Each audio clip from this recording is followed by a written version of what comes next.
Oh, shit. All right, we're rolling. Jordan motherfucking Gallagher in the building. Yes, sir. How are you, brother? Great. How are you? Good. Long time no see. Long time no see. Since like a couple hours ago when you were working. Of course. So for those of you who come to Hakuna Makava, you may recognize Jordan.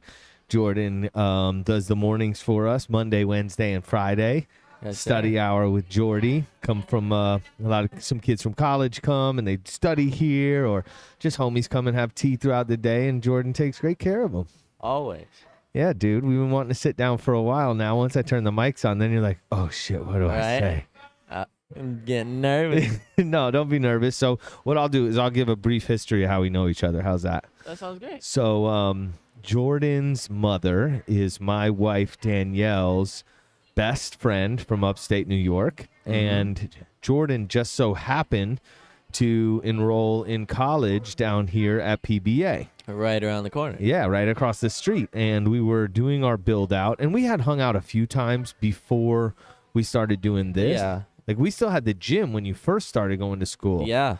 Yeah. And then we were thinking about maybe having you work at the gym or work out at the gym, but we just really weren't able to link up. And then we started building this place out. And once we got it done, we're like, dude, fucking come hang out over here. Yeah, it's what? It takes me 5 minutes to get here. Yeah. And then it was last summer that you and me and Danielle and Ellie basically hung out here till 6 a.m. every night. Every day. And we would we'd be like, all right, Jordy, go behind the bar and make us a white strawberry tea. Right. So you got some practice in. Oh, I remember the first time. That was, even then, it was you, Elle, me, and Danielle. Yeah. And it was just, I was still nervous. I was like, uh-oh. No, you do a great job, man. We get feedback on you all the time. That you're just I love it here. such a nice young man, and you're learning the ropes, which is dope. Did you just get a job at the gym at the school? Yes. Sick. Right now I'm waiting on my social security card from back home, but I get that, and then I just need to talk to HR at my school, and then I should be doing that. And it's a paid gig, right? Yeah. Yeah. I know sometimes in school you got to get like community service or service hours. It's not that shit, right? No, I did not. Do you have to do that part of your program? Is there service hours, or is it like, what's it called, mission trips? Yeah, so we have the option to go on mission trips. They offer at least like 3 or 4 every year. Yeah. But because I go to a private Christian school, they have kind of like the head people that'll do it, and their students, they're part of the, like, we'll have like a administrator almost, but then we'll still have students that are kind of like co-leading it. Right. But you have to get interviewed. And actually my friend, he applied for the Greece one. My roommate actually. And they're like down your throat with the Christian values and all that. And I get it. Yeah. But they definitely want, like, it's not like a vacation. I mean, you get to go to great places. His is in Greece, and I know people, you see and you think Greece, you see in your head the white by the coast with the blue tops. Right. But like, no, you're going to like inner Greece, like just like poverty-stricken areas. Yeah. And you go to help. Yeah. Well, we'll do like, I would say as like I haven't even gone on one yet. I plan on going on at least 1 or 2. I'd love to go to like Central America, South America first, and then go over to Europe. Or, I mean, we primarily do Central America, South America, because it's closer. Right. But there's one in, this year there's one in Portugal. There's one in Greece.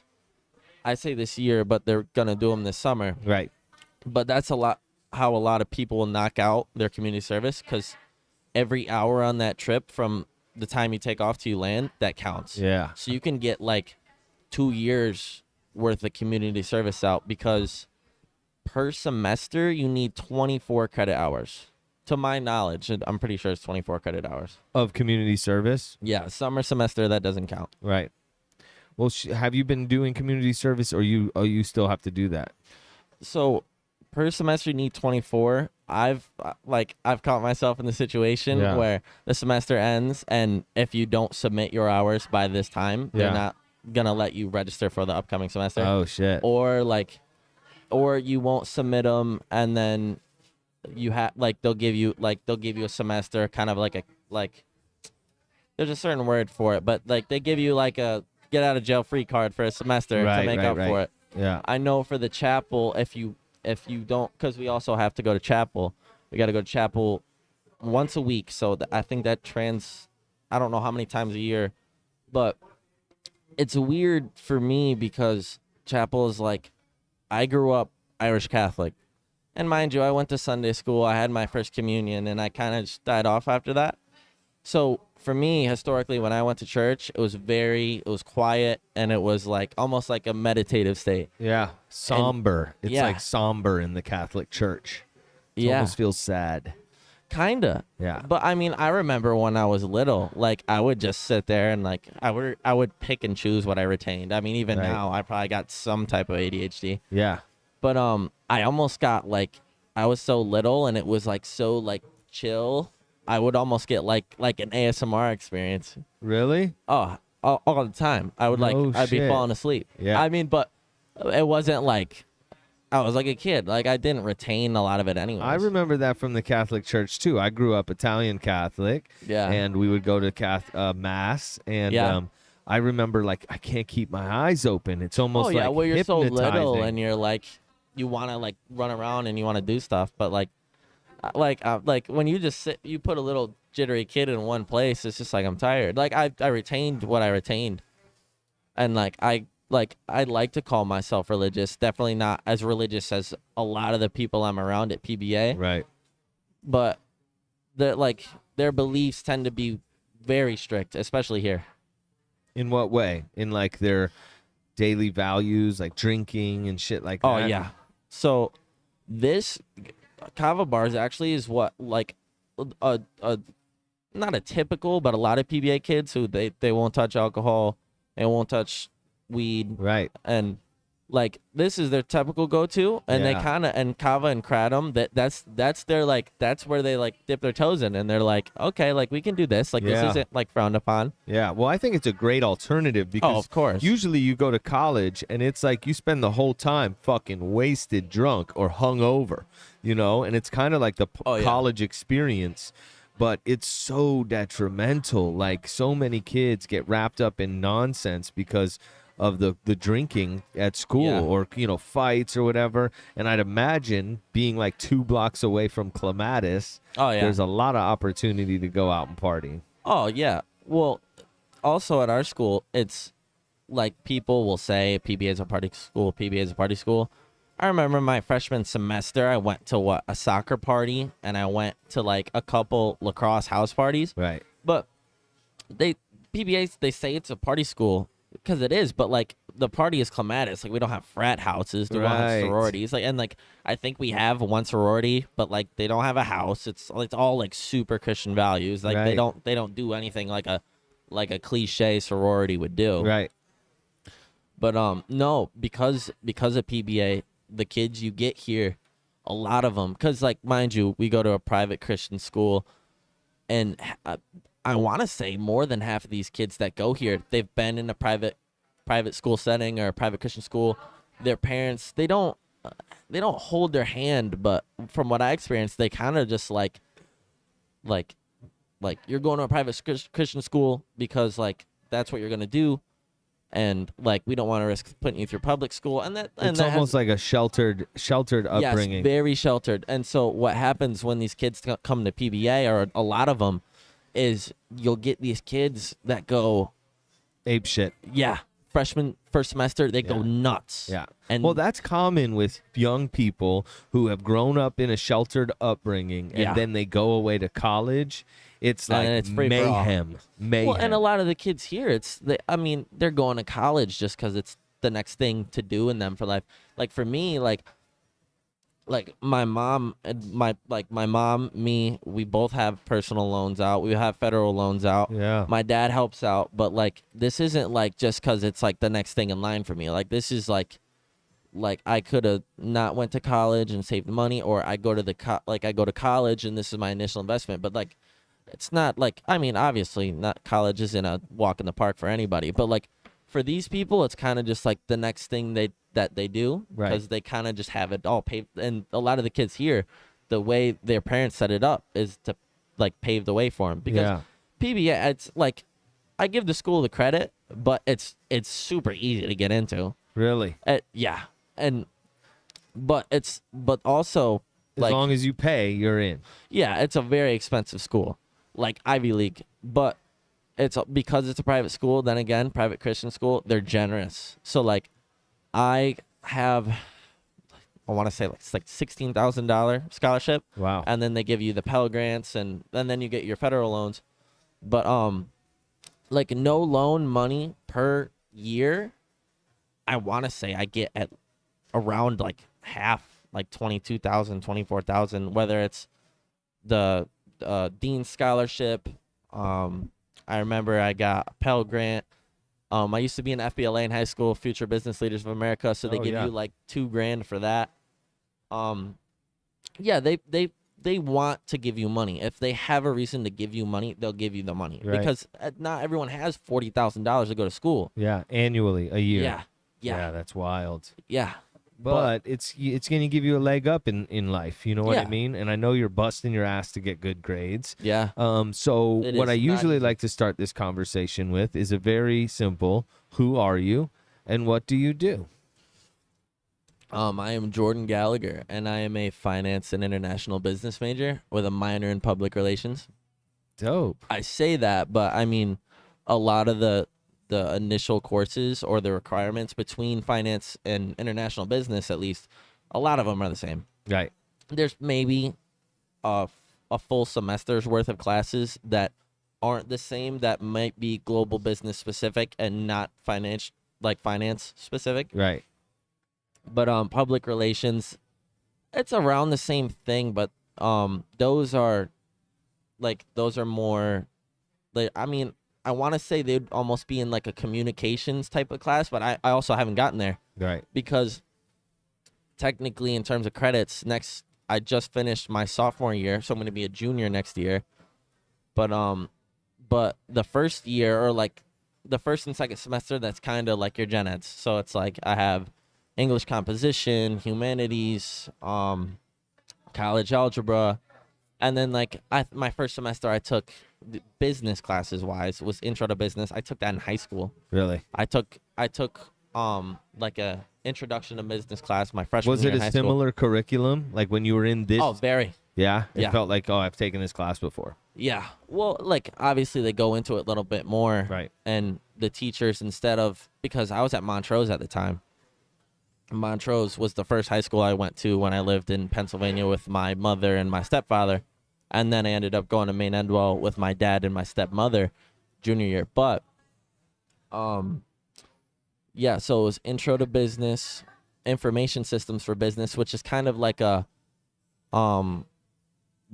Excel, Google Docs, understanding that, but along with computer coding and all that. And for me, I had no idea that I was like, I have to know binary code for like business.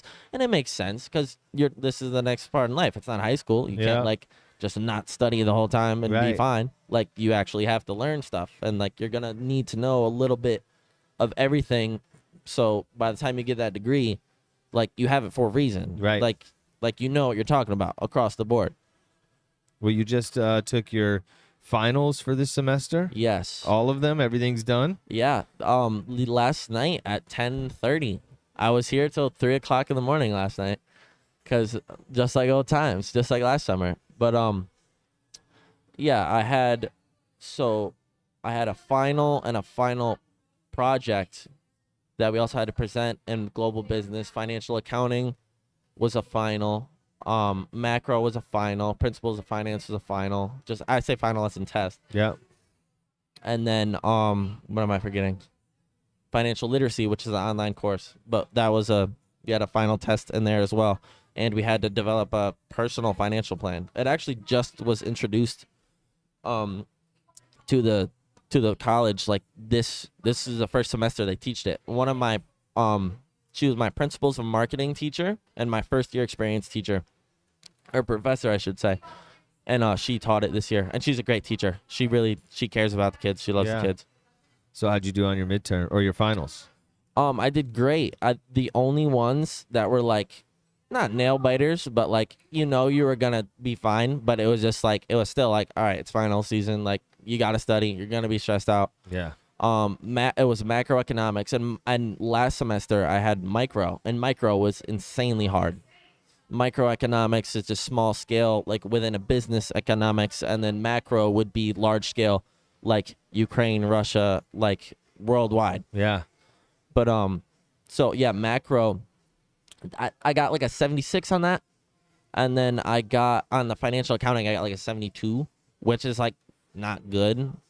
But passing. Yeah, like Hey, baby. I hate to go with it, but like my dad says, he's like, it was like C's get degrees. Yeah, Like, that's right, dude. and mind you, my dad got his GED. Yeah. Like and like he works his ass off, but he makes sure to remind me. He's like, hey, like you stay in school, or like you want to just do backbreaking work all the Right. time. Like go ahead. Yeah. It's Like I something know you like the gym. I don't think you want to do this all the time.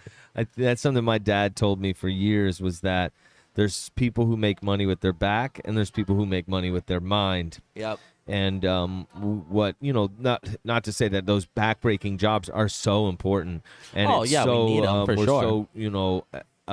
so lucky to have people who put in that kind of work. And it's funny, you think like being a business owner, like, fuck, I feel like I'm constantly doing backbreaking shit, Yeah. But you're always working to try to figure out how to make money with your mind than rather with your back. Yeah, It's for almost sure. like the difference between the guy who came up with the idea for a stool or the guy who builds the stools. Oh yeah. Yeah. Like you want to be the idea person. Yeah. You know what I mean? So why finance? Why money?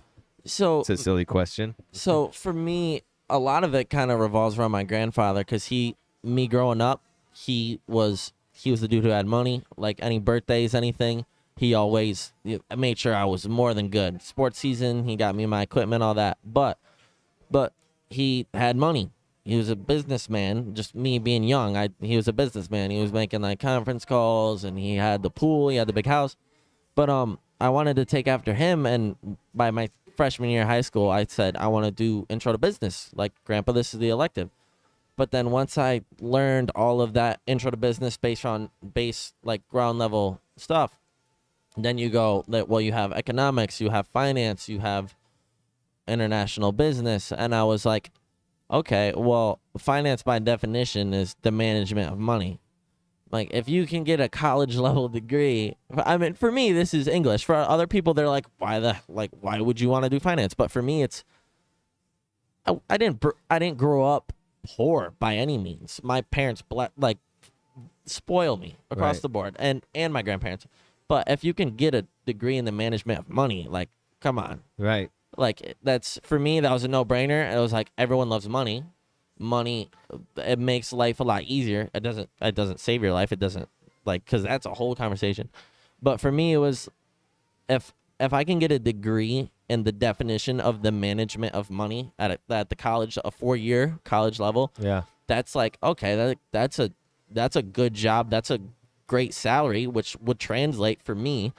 And I feel like I tend to overthink about money, because you got to be careful how much you think about money. You can't let it stress you out and swamp you and swarm you.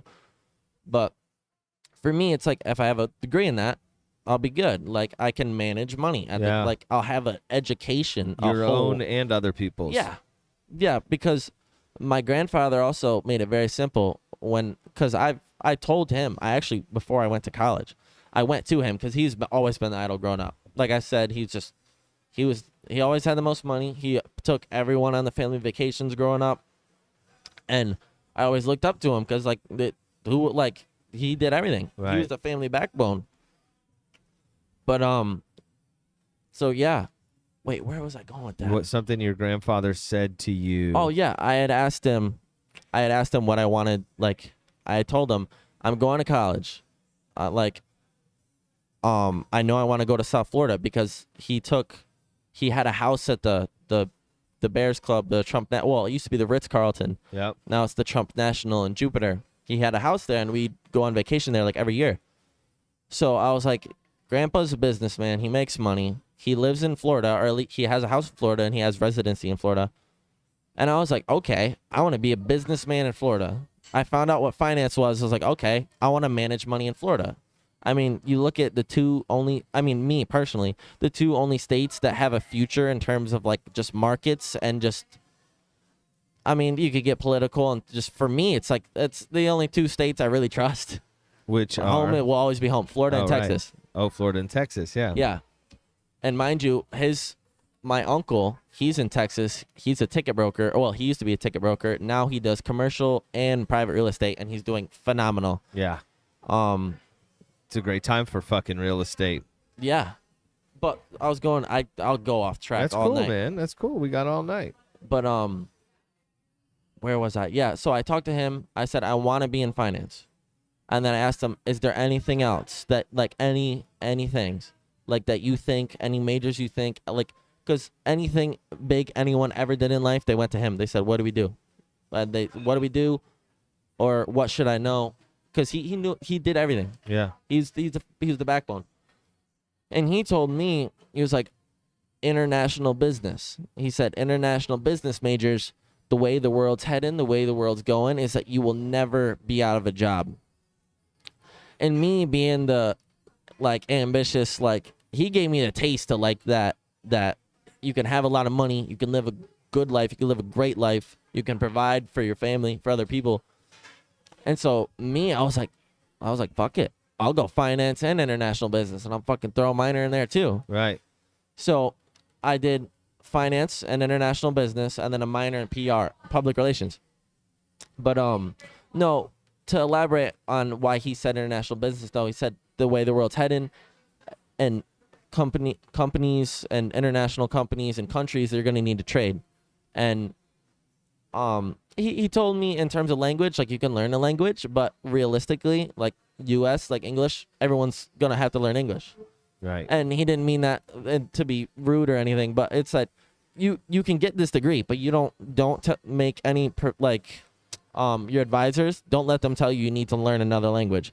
You can if you want to go specific, and if I want to go in another country, but I can work for a company in the United States and have an international business degree, and I may go to another country and do work, or I could still be here and do work, but also like it's So you're saying as why you didn't minor in another language? Do Yeah. a lot of people do at international business? Do they minor in another language? Yeah. Well, what I found is a lot of the international business majors here are people that are from South America, are from Europe, are from Central America, because PBA, it's a very small school for a college. But besides a few other people that are like me, they're from the United States, a lot of them, they're athletes on the sports teams. A lot of the sports teams you'll see, they're either sports business management or sports business. They'll do exercise science or health and human performance, but primarily they'll be global business or international business, because they want to be able to do business in the United States as well as wherever they're from. Right. And that degree in a United States college is a like, and I don't want to say this in terms of like, in United States it's good, but over there it's better. But like, everyone wants to do business with the United States. The United States is one of the biggest powers in the world. Right. If you can get a degree in the States and go back home with that It's more of a leg up. Yeah, especially. I mean, college degrees in general are a leg up, but I don't think you need them, but they help for sure. Oh, 1,000%. You know, Because I know a lot of kids my age that, and it's understandable. And there's some people, I don't think you need college at all. You can make a lot of money without going to college, but college, it provides a more traditional way almost. And there's been times where I feel like college is a trap, it's a trick, and sometimes I do think that, but I know people, you don't need college. You gotta be a hustler. You gotta know stuff, but you can learn stuff outside of college. yeah. Like you gotta buy books for these college courses. You could buy them on yourself. Like it's a traditional experience. Yeah, which I respect a lot, because in this day and age, people are saying, like, you don't need college, you shouldn't go to college, it's Yeah. fucking going to put you in a crazy amount of debt. But if you have a very specific, which it does. yeah. But I mean, bro, you'll pay all that off, Yeah. man. Especially with the skill sets that you're gonna develop and the knowledge you'll develop Yeah. in your specific field. And like you're saying right now is a huge, like we're seeing the impacts of international business and how it kind of shapes the world. Oh well, we're starting to transition to it already. Yeah. Do you guys learn about crypto? We do. We do, but not. I don't want to say as much as we should. Yeah. Because we're still in the early stages. We're still in the beginning. But slightly. I mean, not. I want to say almost not at all. But Yeah.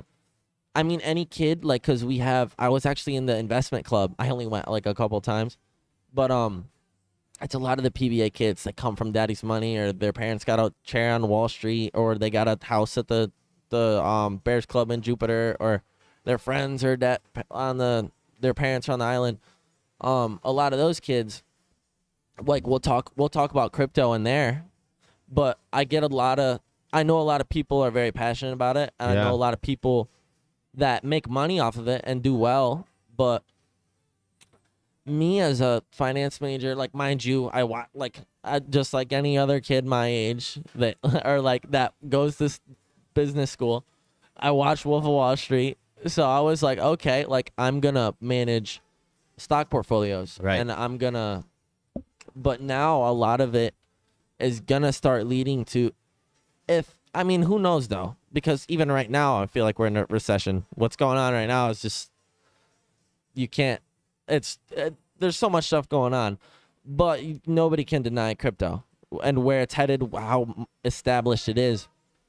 But I'm sure it's hard for the school to keep up with the Oh, yeah. speed that things are changing, and it's like I think you're in everyone's trying to keep up. right, like you're in an international business program where there's been a curriculum for decades of how this shit works, and it's like And now this you got crypto this, shit's yeah. brand new. It's not like they have a fucking curriculum set up for it, and it's Oh, probably no, yeah. constantly playing catch up, Exactly. But it seems like that's going to be the future of finance. It does. And so for me, that's why it was always like, now it almost kind of pissed me off, and it still kind of does, because it's like, all right, well, I went to school to learn how to like manage someone's like wealth management portfolio, whether it's stocks, like shares in a company, bonds, all that stuff. And now it's like, oh, like you got to have cryptocurrency, like we're going to manage all different currencies right now. And me, I almost think like an older generation would, and I feel like in general terms I kind of feel like I think that way. Yeah. But like, for me, it's, you see the NFTs, you see the crypto.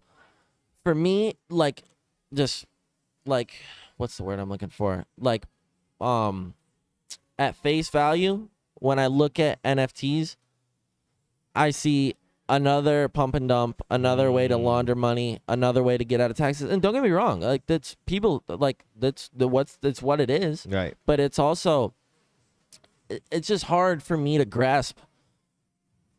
We're creating this out of thin air. Like the internet, it's technology, and there's opportunity, but to create value out of thin air. Yeah, it's and then, weird, right? And then transition to trying to base everything on that. And I mean, then again, it's already shot. Isn't our fucking dollar made out of thin air also? Yeah, like they just especially print now. that shit. I can't remember what the specific number is, but it's like 70% of all U.S. dollars printed have been printed in the past since 2020. Yeah. Like, that's crazy. Like, it is crazy, and it's like- hard to even wrap your head around.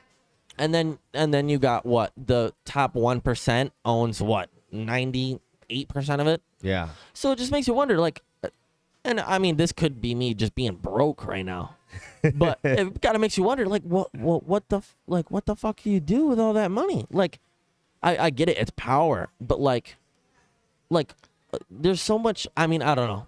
That's me not knowing and not understanding it, because I'm 21 years old, and I work here. I work 2 jobs, and I'm a full-time student. Like, Like, I'm not fucking on Palm Beach Island yet. Right. Like, Yet. the money I there like the is way insane. you think. Yet. When we talk about the 1% and whatnot, the amount of millionaires, do you know how many millionaires are in the United States? You got it pulled up, I can tell. I got it pulled up. And I just figured out how to link my phone with the fucking computer. So we can both see it. I'll pull it up on here in a second. But first, take a guess. How many millionaires are in the United States as of 2021? As of 2021, how many millionaires? Does it say just the U.S. population? Yeah, in the U.S. Does it say the U.S. population, like what the total is? Yeah. There's like 330 million people in the United States. Okay, so how many millionaires? Yeah. I would say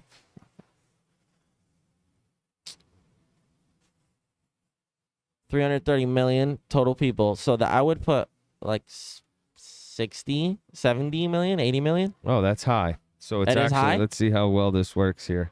Can I zoom in? There's Maybe if I turn it. I'm 21, seeing 21 million. 21 million millionaires. Which is not, it's still a lot of fucking people who are millionaires, Yeah. man. I'm trying to make it 21,952 million. I'm trying to turn this sideways so that I can make it bigger, but it's not working. I see it. You're good. So there's opportunity to become a millionaire, and I think yeah. the best way there's a few not fast ways, a few sure ways to get there. One, I've heard, is in real estate, buying and selling real estate, right? You get a loan for a house, they give you a mortgage. Yeah. You then resell that or sell that house, and then you can cash out that money. You know what I mean? Yeah. Which is interesting. So a bank will give you a loan for, say, $250,000, right? Yep. You start making payments on it, $1,000, $1,500, $2,000 a month, right? Mm-hmm. And then I think there's some rules on how quickly you can resell it with like capital gains taxes or whatever. But then the house goes up in value to $300,000, right? Yeah, Now, well, houses appreciate. There's not a lot of assets that appreciate in value. Right. Because you get a car, you drive it off the lot. That's what, like 40% off. crazy? Well, I mean, yeah, it's crazy to think about, but when you look at it, it makes sense. Like, or at least me, like me being an ambitious guy, like when I get a car, like I drive a 2008 Accord right now. Right. But like when I get a car, I'm gonna want like a new car, brand spanking new. I Yeah, want but it's mine. a terrible investment. Oh yeah, no, cars aren't investments. I mean, I know actually, dude, do know a kid at my school who's flipping cars right now. Well, in the used car market right now, used cars, because of the I could have made like $5,000 on supply my car. chain shit that's going on, we can't get the chips to make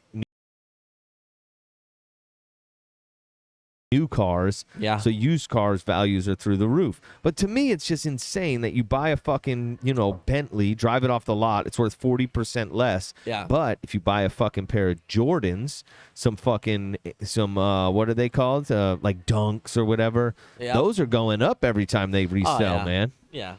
Well, I mean, that's also. Are you a sneakerhead?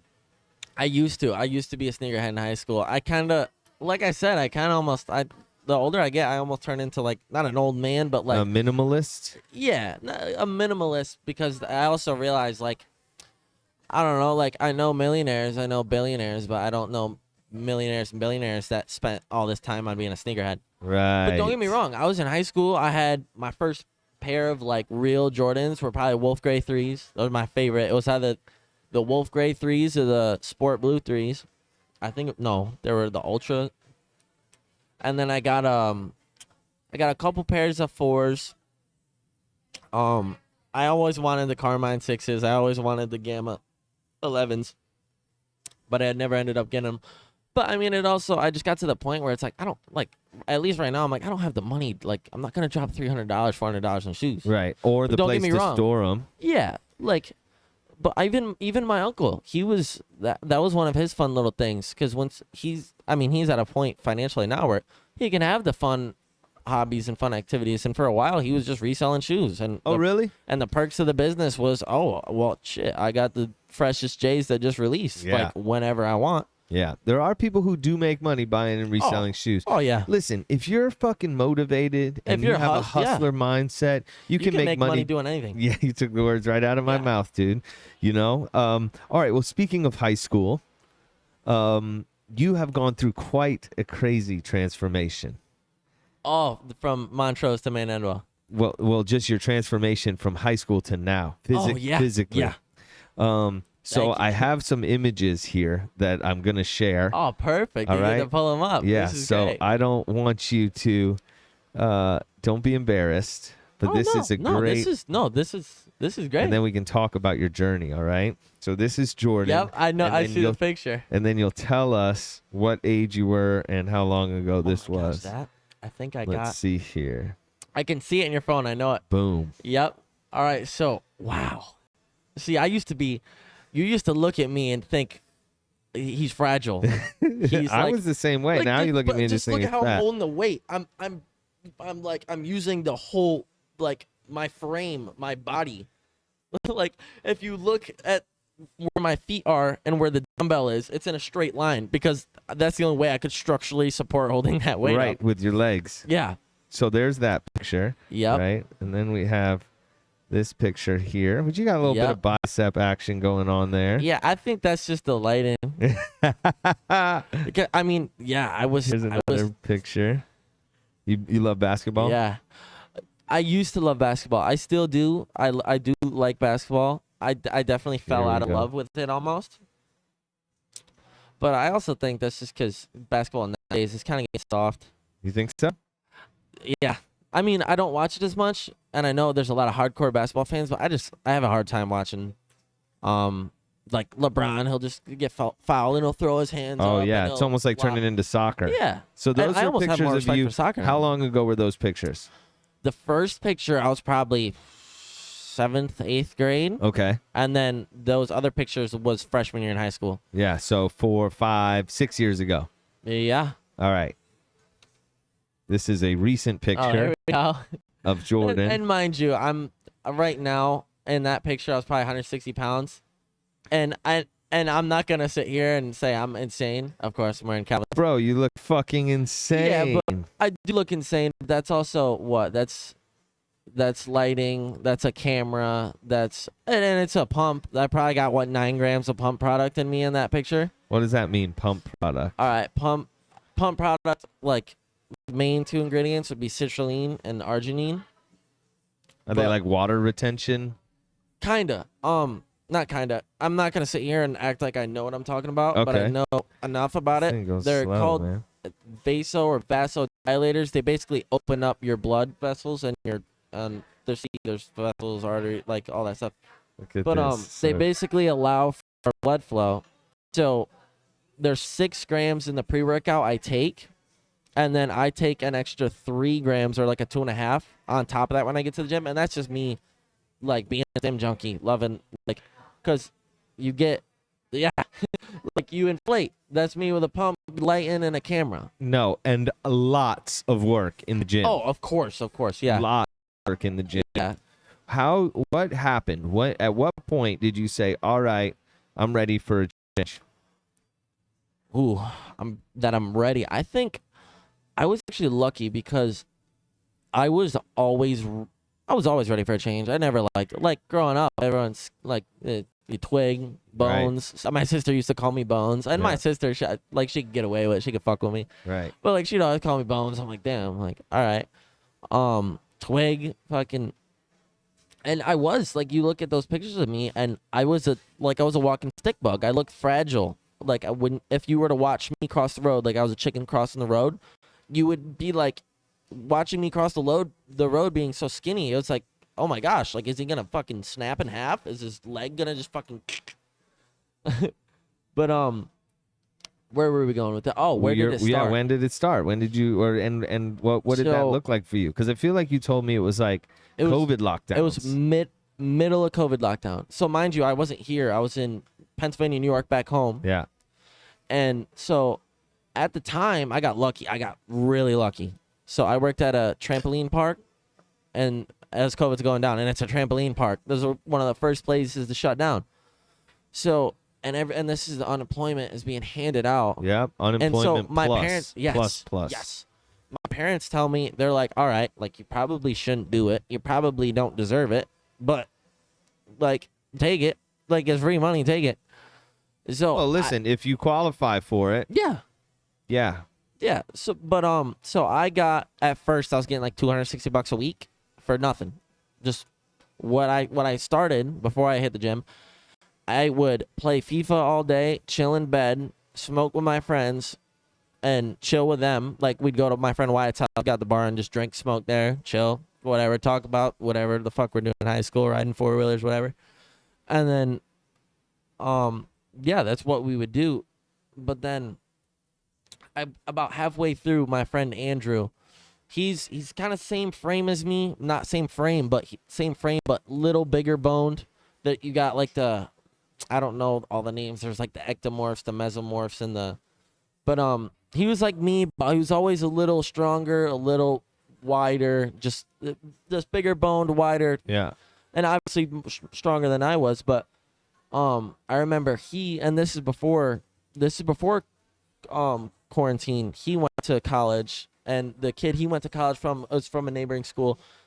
And so he went to the gym, and he would cliche gym bro, like, go to the gym, protein, pre-workout, yeah. And then next thing you know, Andrew comes back, and this dude's like filling out his t-shirts. Like, he was like me.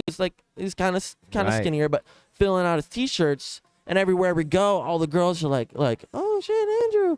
And me and Tyler, and like, Tyler was never per se skinny, but like we didn't hit the gym. It was just we played sports. We were skinny little kids just running around playing sports. So we saw him hit the gym, and then he's like, yo, guys, we got like let's go lift in the basement gym. And it was Tyler's basement gym. Mind you, these are my best friends growing up. We all live like a mile away from each other. So it was my friend Tyler's house, his basement gym. They had like a squat rack with a normal adjustable bench, and then they had adjustable dumbbells up to like 70 pounds, which is really hard to get. Or at least like the people that have them either have a lot of money or they like working out, and their parents had these for a while. He had a little preacher bar, or a preacher, like, I don't know what it's called specifically, but you do preacher curls in there. We set your arms on the bed and you go like this. But also, and then we had a pull-up bar in there. So yes, that's it. Wow, I can't believe you got this before we did it. Got it. So this, wow, I posted this, but yeah, this was like, wow. It was, yeah, that's where it all started. The first time I ever tried to figure out what my PR was, it was down there. It was 155 pounds. Mind you, I probably weighed 145 at the time, 140. So that's 185. Would I get that? Look at, I wonder if I get it. Oh, there we go. I got it. And I'm laughing at myself because I was probably like that form of shit. It lags a little bit. This is me you're going good. wirelessly from my phone to the computer. Mind you, look at me. I got nice light in there, but that's when I started putting it on. I was like, well, mind you, I came from nothing, but like out of nowhere, my chest started to develop, and like my dad, he was like, you got a little chisel, son. Like I never got the full all the way around. I'm trying to find your before and after video. That's a good one. A little edit my friend did. He's great with a camera. The video, before and after video. Just say if I had my phone, I kept it down there though. Here, where's it? Your before and after. Yeah, these are all. I mean, these are gym bro cliche stuff. Oh, you know where it is? Well, you know where it is? It's in your highlights under It's in TikTok. the reels. Yeah, it might be under TikTok. And then I tried like the full vlogger scale videos. This right here. Oh wait, look how slow my shit's Nah, you're going. good. Let's try to. I plan on breaking the record for the disconnect longest this. podcast. We could definitely do that. Oh hell yeah! I'm gonna try to disconnect this. Turn this off. He could do it. I remember seeing that audio. I was like, I gotta use All it. right, that's off. Yeah. Oh my gosh. And that was Basement Gym. Look at that's where John used to play with his Legos. Tyler's little brother. And we were doing push-ups in I'm there. gonna turn that off. I'm gonna try to relink this back up real quick. Yep. Smart view. No, the gym. I mean, finding exercise like that is probably the best thing that ever happened to me. Bro, you look fantastic. Yeah. Like I said, I've made a lot of progress. I mean, me now, I walk around at 160, but back then I used to walk. I mean, obviously, time's still playing its role. I'm still naturally gonna get heavier over time, but you don't naturally like gain this much weight without like. I mean, even now, if my diet was where I wanted it to be, like to a T, I could be 175 right now, easy, and I'm It's 160. that you don't eat enough, you think? Yeah, oh, for sure. I mean, I like to pride myself when I do eat good and when I am eating a lot. But for me, being a 21-year-old skinny kid, always been a skinny kid, always played sports growing up, my metabolism is through the roof. So I gotta eat like a bat out of hell. Yeah. It's like a hard gainer, right? Yeah. It's hard for you to gain the weight. I was always like that too. And then your metabolism slows down. And everyone tells you, I was like, one day it hits you. Dude, exactly. And what I always tell people, and I know people, there's people that are like, they'll be on the heavier end, my age, they'll be like, I wish I had your problem. And then you get people like me, I'm like, well, if I had your problem, I could just cut down. I wouldn't have to worry about my diet at all. I mean, you still have to eat healthy, of course. And it's also hard to get. But the calories. And to get the weight off and to get to burn, like I got these love handles and this gut. It's fucking terrible. It's not like I do anything about it yet. Well, all right, I seem to have fucked this up. You're good. But I hear, and mind you, I only know the perspective of skinny going to bigger, skinny going to stronger. But the perspective I know is that, okay, like when I first started going to the gym, or at least a public gym, I wore sweatpants, I wore a long sleeve shirt, I wore a sweatshirt. I didn't have an idea about how gym culture was, how it worked, and I was a skinny kid, and like, and all you see at the gym then is the douchebags, the pricks, the assholes that are like, oh, he's fucking tiny. Are we like we're still going? We're still good. Okay, yeah. Perfect. But did they do that with you? Did they give you a hard time, or is that just what your fear was? You go into the gym with that fear. Because I was walking in, I was probably 6 foot. I'm like 6'1" right now. I've probably been at 6'1". I'm probably done growing. But mind you, I was 6'1", 140 pounds. Like I said, I was walking stick buck. So I'd go to the gym. I'd go to the gym in sweats, and I'd go to the gym in a sweatshirt or a long sleeve shirt. And I would just be straight up discontent, like not when I was early going, I wasn't really angry. Like I had stuff going on, so it was easy for that outlet to let loose. But I had that outlet. Where was I going with that? Well, for me, when I started to want to go to the gym, I was very insecure about going into a gym and working out in front of people who are very fit, very athletic, girls who are in great shape, all the other guys who are in great shape. So what I did is I did kind of like what you did, is worked out at home first. Yeah. Like I built my confidence and put on some muscle mass by just doing like 100 push-ups a day.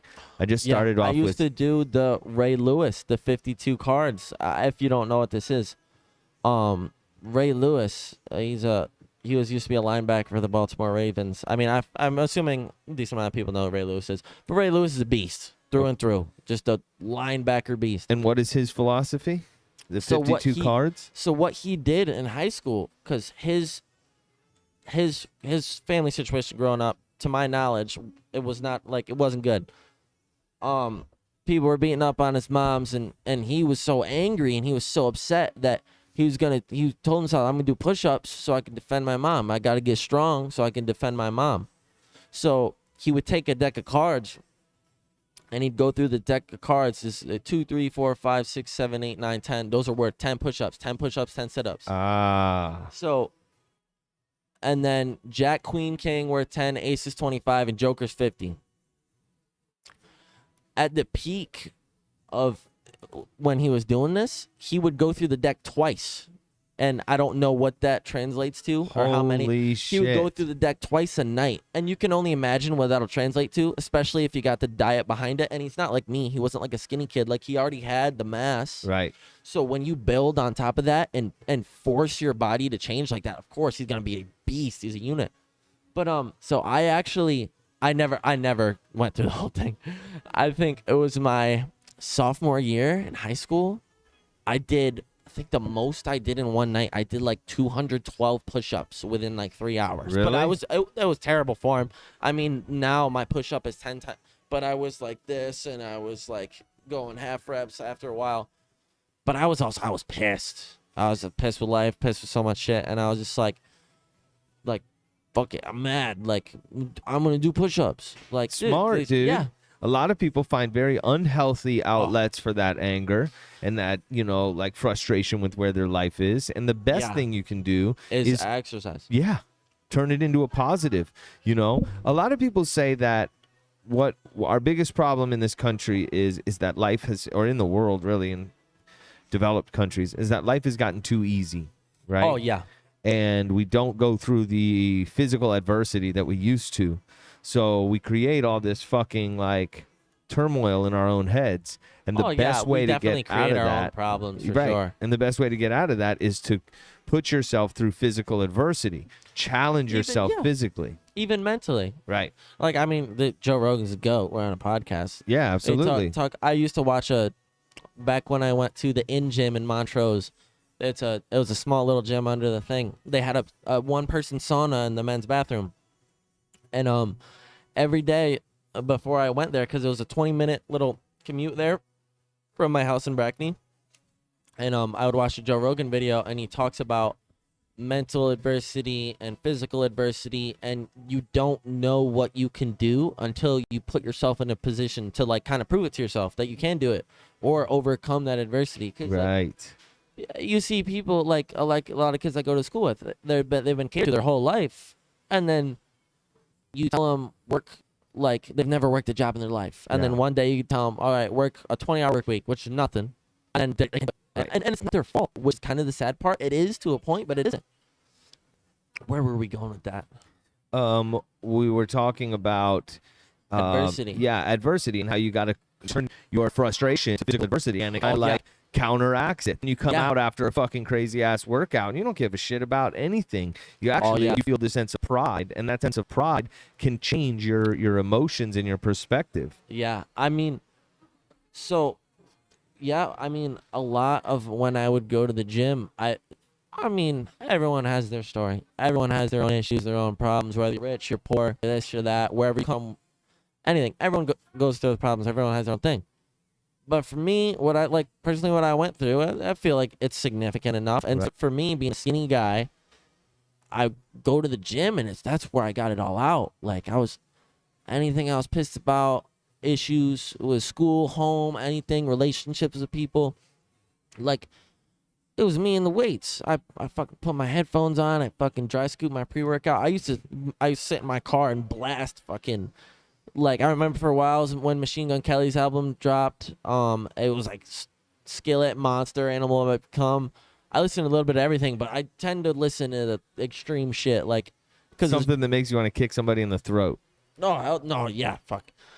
I think it's funny because there's actually this one instance at my school gym here at PBA. And I was at the gym, and I was at the preacher curls, and I'm right in front of the mirror, and I took my pre-workout, I'm locked in, I got my like fucking demon time music on, XXX Tentacion, like I feel even weird saying it now, but so I would be in the zone, locked, and like I look like I want to fucking kill somebody, like and I go to a private Christian school, so I'm around all these kids, and this kid comes up to me, and he goes, hey man, are you okay? I'm like, are you okay? And I'm like. And I like take off my headphones. I'm like, what? And then I was like, oh, no. I'm like, dude, I'm fine. I'm great. Like, this is like the best part of my day.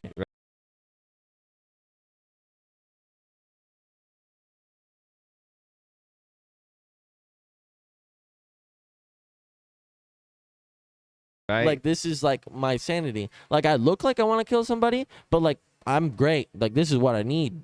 And the music a lot is of people. so helpful with the workout. Like, people would say, like, well, you don't have a gym partner. My gym partner is the headphones. Oh yeah. And this is when and I I'm would weird go to too the gym. because I don't even listen to music. Sometimes I'll watch like a motivational video, or I love the TV shows about probably my top 2 favorite TV shows: Vikings and the original Vikings, not the new one, and Peaky Blinders. Yeah. And so if you know anything about these shows and you watch these shows, the basis of it is there's people who are very, very, very ambitious. And so for me, like, that describes what I am. Like, I came from Binghamton, Brackney, and I'm going to South Florida in one of the richest counties in the United States, and I want to be international business and finance major, and I want to manage like wealth management portfolios for millionaires, and like for me it's like that's a pretty extreme, that's pretty ambitious. I consider myself a very ambitious person. I'll even find myself talking about something, and like we were talking about earlier, like millionaires. I'm like, personally, I like, it's like you said, I don't think it's hard to become a millionaire. It's really not. Right. Like trillionaire, billionaire, yeah, that's different. I mean, trillionaire, I didn't even mean that. Yeah, billionaire. Billionaire, yes, that's like, it's hard, but I feel like if you have not half a brain, but if, like we said earlier, if you're motivated, if you're a hustler, it's like, it's gonna be fucking hard, but it's like people say being a millionaire is impossible. Like, that's not, no, fuck no. No, you can fucking make anything happen if you put your mind to it. It is challenging. For some people in this existence, it is almost impossible. Oh, no, yes, for sure. You know? And it's like some people, you know, start off in terrible circumstances, and no matter how hard they try, it's like there's no way out. They're kind of stuck. You know? And yeah, and the thing for me that that I'm kind of lucky, that I'm kind of blessed with, is when you get the people that do come from nothing, and a lot of it has to do with faith, but it's also some people, they have this ability to, and I find myself with that ability, where growing up, no, like the nature versus nurture, almost. But I feel like growing up, just I've had this ability to step away from a situation and just completely innocent, not just take everything for what it is. And when I do that, it's like, where were we going with that? My inner ADHD is coming out. I'm the same way, and I'm probably distracting you trying to get. I was so excited to be able to screen share from my phone, dude, and then it crapped pulling up out. that video was already great. We got it up, but I had this other video I wanted to show you with this. Have you heard about this misinformation board that the government is starting? That's gonna misinformation board. Yeah, they're gonna like. I mean, whatever it sounds like, internet, it doesn't surprise me at all. Monitor internet misinformation and whatnot. I think they've monitor internet misinformation. Yeah, like they're gonna. I mean, say. I kind of already know where we're going with this, because we were watching that the Plandemic. I mean, you were watching it. I was overhearing a little bit of it. I cut you off though. Keep going. Well, no, I just was going to play this video of Rand Paul asking this guy like questions. The chair of the what is it? Some board, something that. Yeah, but no, the name of it is Homeland Security. The chair of Homeland Security is asking him, like, do you realize that the biggest purveyor of misinformation in the world is probably the United States government, and now we're going to have them say what's misinformation and what isn't? Well, it's terrifying. It's terrifying because that's what it is. They want to control what you are being informed with. Right. They want to monitor they want to be able to regulate and tell you what's true and what's not true, not because that's what it actually fucking is. They want to tell you what they want to tell you because they have their own motive. Yeah, they want to control the narrative. Me and you have been in this Kava bar since last summer, watching documentaries up till fucking 4, 5, 6 in the morning and talking about all this shit.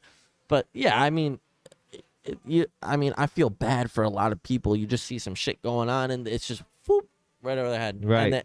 And I get it, maybe for like some weaker-minded people, it's easy to just go along, like when you get like the whole Jim Bro shit, where it's like, don't be a sheep, be a lion, like shit like that. Right.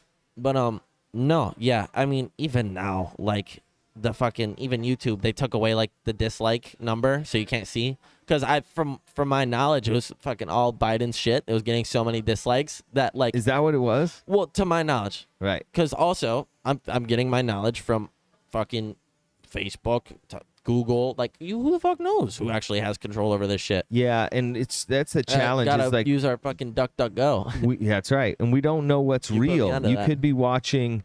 Oh yeah, you have no a fucking documentary idea. like the Plandemic. Sometimes I watch it and I'm like, well, is this fucking propaganda. But if you see all of the things that seem to fucking connect, but then again, you could watch a video that says how the earth is flat and it can be pretty convincing. I've never watched any, nor do I think the earth is flat. Yeah, I don't think the earth is flat. I mean, I don't know. I'll watch one for sure. I mean, I don't know. I don't think I could even fucking buy into watching it.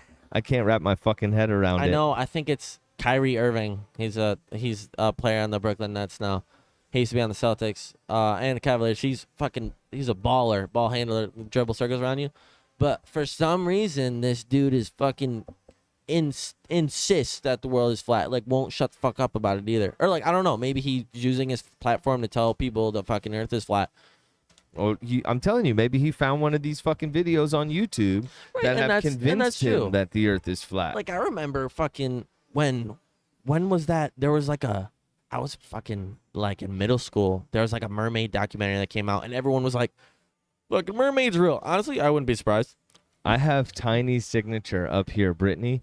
It says Brit Tiny. Mermaids are real. Oh yeah, no, I don't doubt that they're fucking 100%. We don't know what's in the ocean, man. Oh, dude, well, you think about it. What is it? Like 78-75% of the planet is ocean. That's right. And we know more about outer space than we do about what's in our own oceans. Dude, holy shit, my inner ADHD, we can go so many different ways. That's why I love this, because we're going to be on this shit all night. Yeah. But fucking NASA, to my knowledge also, like, I'm fucking 21 years old. I could be just as stupid or just, shit, I know this. Like, right. I know about that. Fucking, NASA was responsible for exploring, like, the ocean, too. Really? And you got to think about it. Like, yeah, because NASA would map the ocean floor and all that shit. And then, but you gotta wonder, like, when they fucking mapped, I mean, and even the fucking shit I see conspiracy theories that there's bodies of water in the ocean, and there's like a fucking the fucking, what is it called, where the reptilians live, and under the fucking, like, inside Earth and shit like that.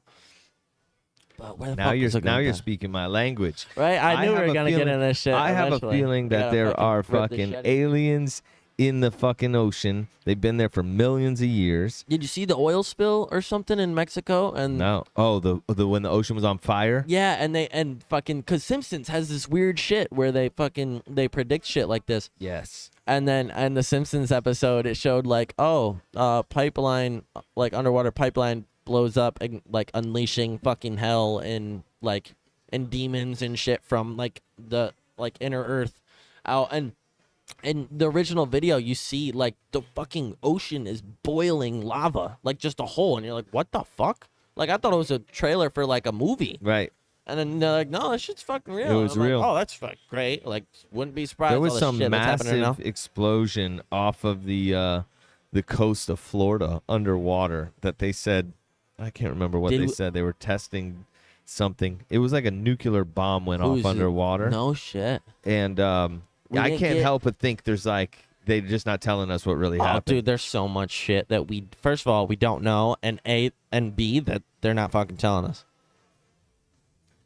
Right, and it's like you don't know what they literally could have fucking blown up a nuclear fucking submarine off the coast. They would never tell us.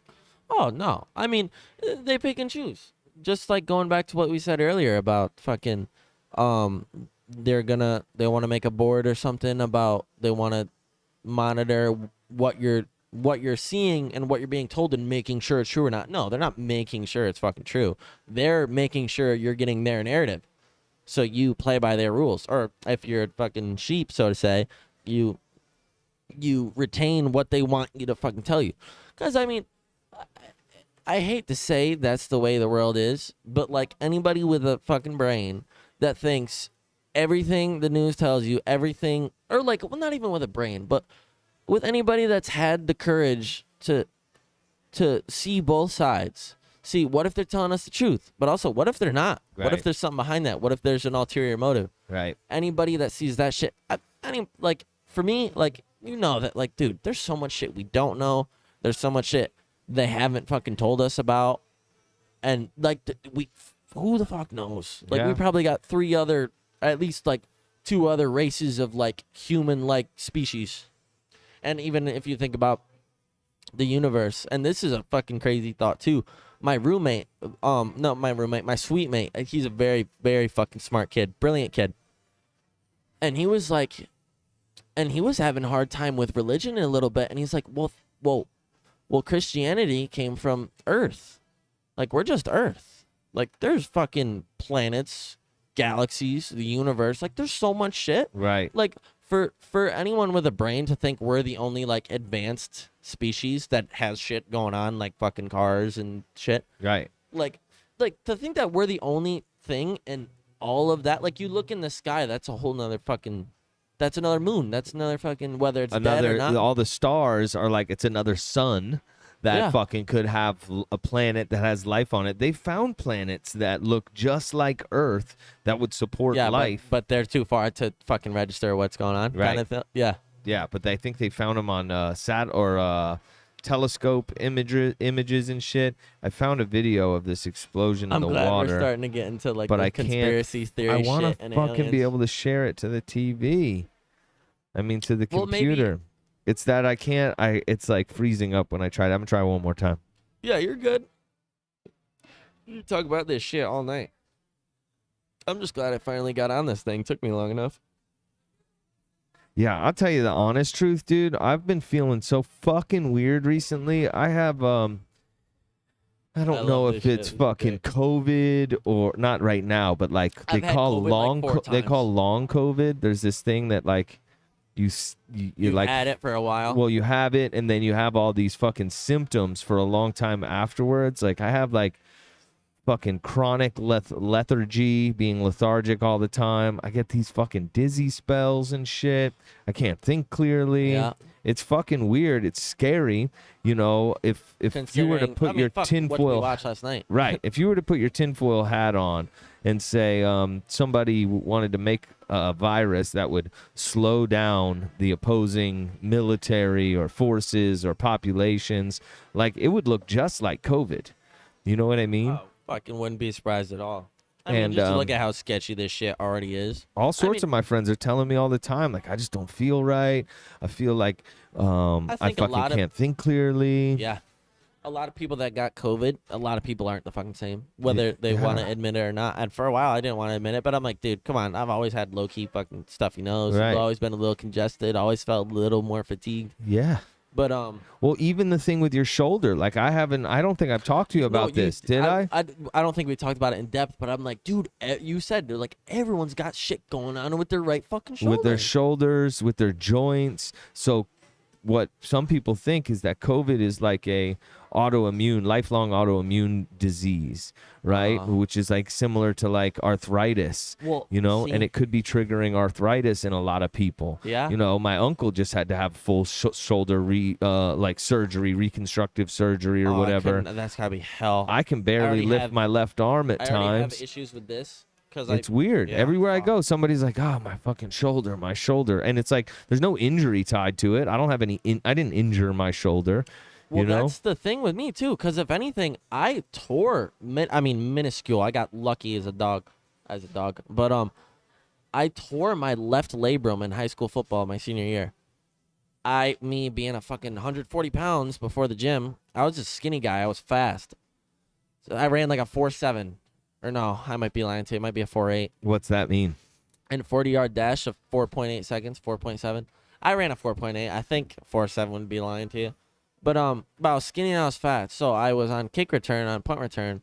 And I feel bad for my fucking, because we would run 3 returners back. Even when I was in the middle, because I was left return, I'd always undercut the middle guy. And I feel bad because he's a good friend of mine. And it was just, he would be like, what the fuck? And I'm like, sorry, dude, I want the ball.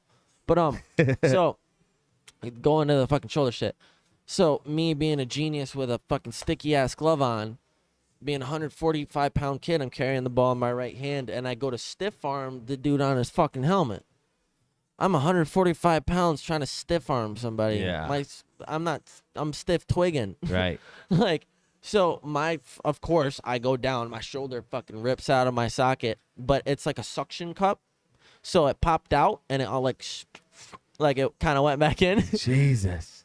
So, but and fucking of all people, the kid that he's a guard at Colgate right now.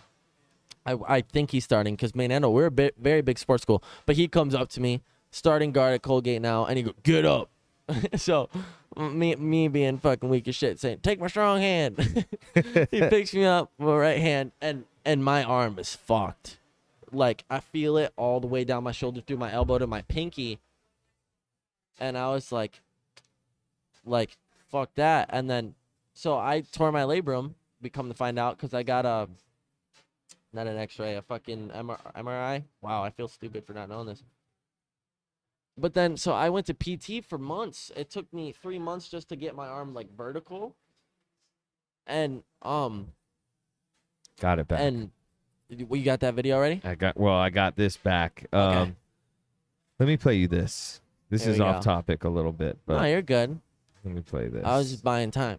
Basically, we're talking about everyone's right shoulder's feeling weird. Yeah. But I actually did PT on this side, on this shoulder, on my scaps and my posture, and this side's better than my right side because my right side's fucking shot. Like I did so much work on my posture and on my shoulder that this side is very healthy. Right here, and buddy. This side I never. Yeah, sorry, I'm getting off it. On You're this good. side I never really did what I needed to do. So this shoulder's like more prone to getting fucked. in Yeah, the gym. my shoulder's fucked up, dude. My ankles, my joints. I don't know. I was kind of a sidebar there, but you know, if I think there's more and more people out there that just are not feeling themselves, and Yeah. it's like, you know, there's got to be a place where people can come together and discuss these odd symptoms everybody's having, and you know, kind of figure out what we can do to get past it. So if you are feeling fucking weird and having weird symptoms you can't explain, don't let Vitamins. people tell you it's in your fucking head. There might be some shit going on, and hopefully we'll all be able to get to the bottom of it. Vitamins are so helpful, like you were saying. You know, everybody should be on vitamin C, zinc, quercetin, D3. You know, and then a handful Those are of the immune others. system That's ones, yeah. immune system Yeah, I mean, stuff. there's so many. Well, fucking because good ones. I think this COVID is an autoimmune disease that is fucking, you know, going to make your immune system constantly weaker. So things that will help your immune system can be very helpful. I also think like the brain fog and the dizziness is like inflammation, and it could be inflammation in like your lymph nodes. So Yeah. something that can also be helpful is like lymphatic drainage massage. Yep. Sometimes I get this vertigo shit that I've never had before, and I'll like massage my fucking lymph nodes, and it vertigo, seems to that help it. Yeah, I never had it before. Now Yeah. all of a sudden I just get like these weird dizzy spells and shit. Yeah. All right, let's see if I can play this here. Oh yeah.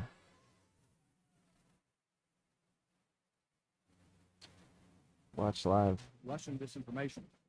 CNN propagated this disinformation Of course, CNN. badly for years and years. The difference, I guess, between your opinion and our opinion, CNN claim it's not So going to this be is about Rand Russian Paul disinformation. talking to the head So, of. as an activity in the beginning of Let me this, see. and with the FBI This public news, it was gentleman you may have heard of it, the Mueller investigation. It was a $32 million investigation that went over a couple of years. Horowitz was an investigator general, and he looked at the FBI's activity in the beginning of this. And what the FBI concluded was that there were FBI agents throughout this period of time who concluded that, yes, the dossier was full of Russian disinformation. So let's say it is Russian disinformation. You say your new disinformation governance board is going to help the public with disinformation. You claim it's not going to be about domestic. It's going to be about foreigners and those evil Russians. So here's my question. chair. The FBI concludes that the dossier is full of Russian disinformation. CNN propagated this disinformation. Well, I don't think this is going to work the way I want it to. For years and years. The I think despicable the is that computer can handle it. CNN propagated this disinformation. I was gonna say if the So what he's I shut talking them about down. is I that wouldn't lecture them. I wouldn't put it on our website. I'm gonna assume what he's talking about is they're trying to stage it like a Red Scare, like a fucking the commies are trying to misinformation in the United States. So But- what he's saying is that in this Steele dossier, this thing where they were looking into Where the misinformation is. Trump working with Russia or whatever. Yeah. The FBI looked into it, right? And then this document came out, and CNN was telling all about that Trump was colluding with Russia. Well, it came out later that that was all Russian disinformation, but CNN was saying it as fact, pushing it like a but motherfucker. CNN never goes back and says like, "Oh, we were wrong about that. That was fuck no. disinformation." None of and them he's say saying, it wrong because then they lose their credibility. What And, the- CNN fucking hates Trump. The crazy thing is that you don't lose your credibility when you say you were wrong. You gain credibility when you're willing to admit that you've done something wrong or got something wrong and say, listen, Oh, yeah. I thought this way, but now that I see the information, I realize I was wrong.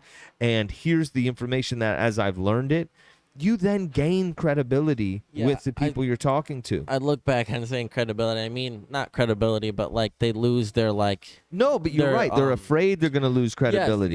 Yes, credibility in terms of the audience believing what they say to be true. But yes, I see what you're saying in terms of if they can realize that they fucked up and Yes. say, "Hey, we got this wrong. This is what happened."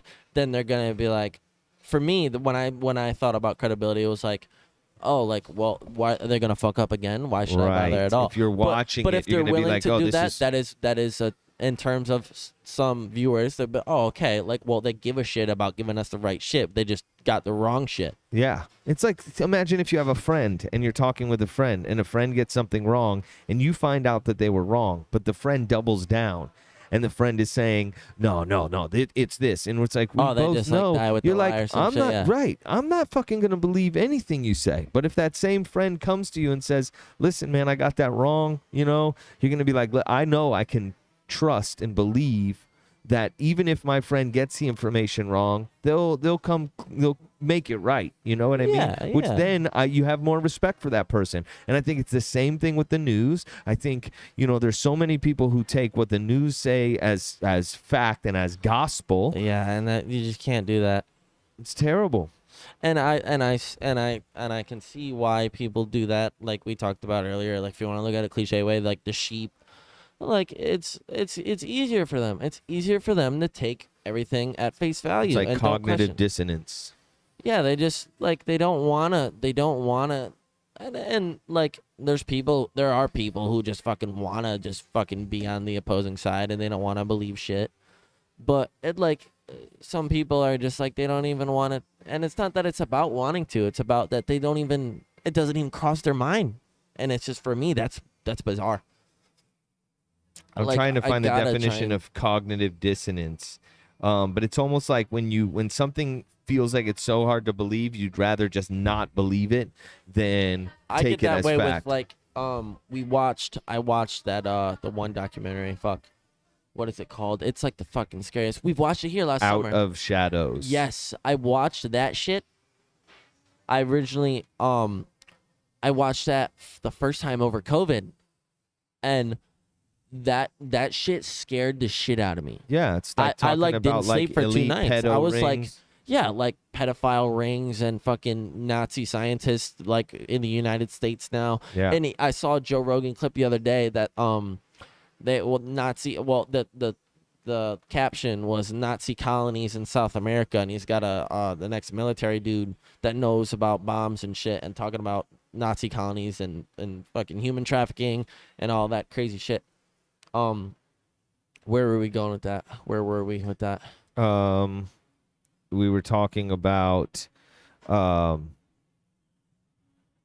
the Out of Shadows documentary, Yes. Cognitive Dissonance, that when you were scared- watching it. I almost got to a point where I didn't want to believe it. 'Cause Right. When you're that much information is thrown at you, it's like holy fuck. Especially after watching that. If anybody here has watched that, if you can fucking find it, watch it, because it's fucking almost impossible to find. Yeah.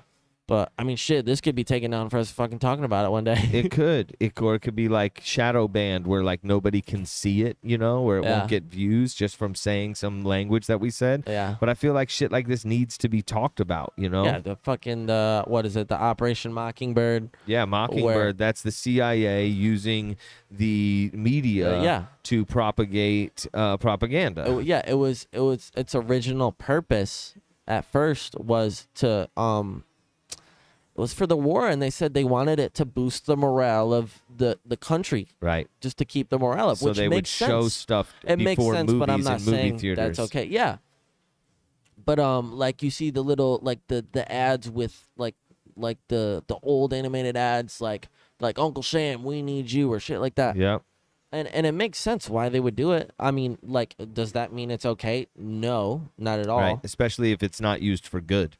Oh, if it's and that's used the to problem. shape the way people think. And then when, like what we were watching last night, now they're trying to shape the way people think and make money off of it, which is fucking and all while creating a disease and giving it to the fucking world. Yeah.